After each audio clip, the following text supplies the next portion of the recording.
సంబంధించి కొంత గత ప్రభుత్వం కంప్లీట్గా విస్మరించింది ఈ ప్రాజెక్ట్స్ని. చాలా ఇప్పుడు మీరు చూస్తే మొన్న వాళ్ళ ప్రభుత్వం ఉన్నప్పుడు కూడా ఈ మన అన్నమయ్య ప్రాంతానికి పింఛా డ్యామ్ కూడా సరిగ్గా మెయింటెనెన్స్ చేయలేక నష్టపోయారు. ఒకటి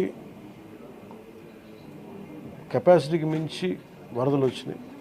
ఒక్క ఆంధ్రప్రదేశ్ సంబంధించి మన తెలంగాణ నుంచి పడ్డ వర్షం కానీ అవన్నీ కూడా ఇది ఆంధ్రప్రదేశ్కి ఒక ముంపుగా ఏర్పడ్డాయి. దానితోడు ఈ అవుట్లెట్స్ లేవు, ఫ్లడ్ కెనాల్స్ సరిగ్గా నిర్మించుకోలేకపోయాం.